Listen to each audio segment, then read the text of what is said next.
Mr. Jan Britas, you have got 5 minutes to speak. Thank you, sir. Sir, it was distressing that my honorable friend and minister, Mr. Jayant Chowdhury, initially got up and saying that we shouldn't proceed with this resolution. My impression was that, sir, this is a bipartisan issue. Honorable Minister, Mr. Jan Chowdhury. Honorable Minister, I am talking about you, sir. You have to reply. So you should pay attention to him, members also. He was a liberal democrat when he was this side. I don't know what happened to him. He wanted to shut down the parliament. Personal. Yes, sir. Personal comment. I object to that statement. Sir, he's John Bitters. He shouldn't be brittle in his comments. Don't make personal comment and but Neeraj, I can handle it. Don't make personal. Okay, comment. Sir, you won't allow me to pass a compliment with retrospective effect also. Sir, this is a bipartisan issue. My friends in the treasury benches should think that this affects the future of millions of students. In every mature democracy, there is something called parliamentary outreach. The parliament has to debate, analyze, and understand where the things have gone wrong. I won't fault the intent of the NEET. The intention would have been good. But the content, the process, of course, there could have been a lot of flaws. And we have been witnessing a lot of flaws now. So it is up to the parliament to analyze and understand how to go about. My friends in the treasury benches always say that the education was brought into the concurrent list because of the 42nd amendment as part of emergency. My request to you is that, see, this 42nd amendment was a byproduct of emergency for which you brought a resolution. Bring a resolution. Whatever may be the byproducts of emergency would be taken back. Yes. Restore this issue, restore this sector to states. The founding fathers were resolute to keep that education to the domain of states, considering the rich diversity of this nation. Please appreciate that. Sir, there has been a tendency, centralized tendency. For last 10 years, how many competitive exams have come? Manoja was telling about CUT, the fallout of that, NEET, NET. You know what is the status of the NET? The National Eligibility Test and also the NDA, National Testing Agency. I understand that. Hardly 25 permanent employees are there in NTA. Yes. These permanent employees, 25.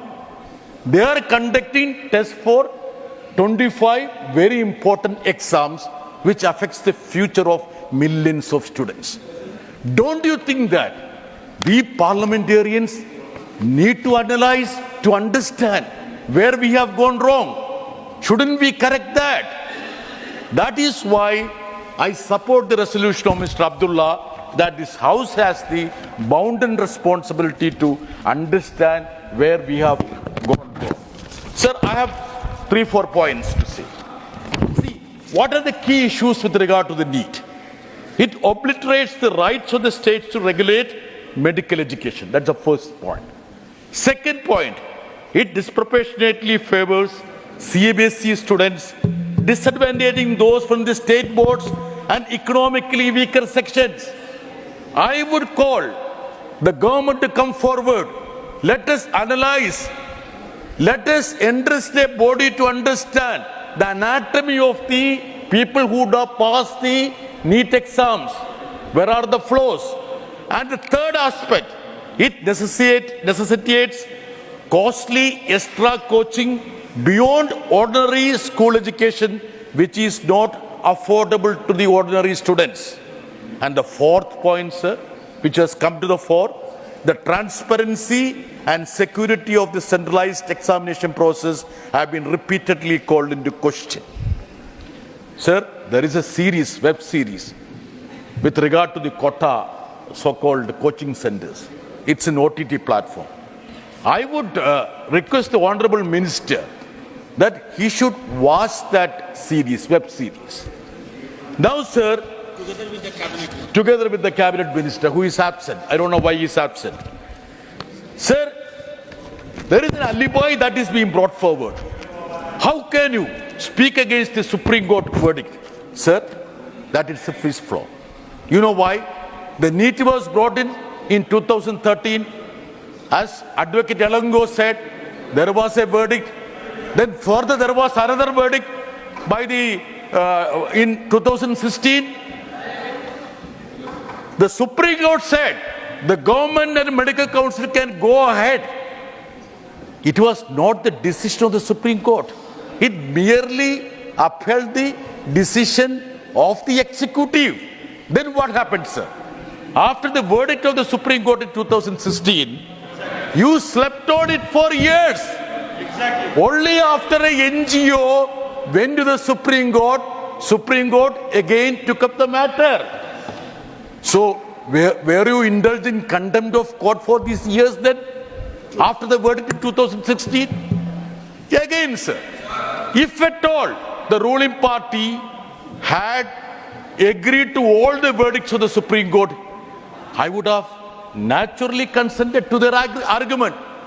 Think about the verdict that came with regard to the election commissioners and the chief election commissioners. They quickly brought forward a bill to circumvent the verdict of the Supreme Court.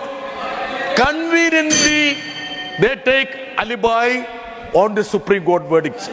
Sir, I feel this is the right time for us, for this platform, to contemplate in a bipartisan matter. This is not a Congress, this is not opposition treasury bench issue. Exactly. This issue concerns the future of millions of students, crores of people.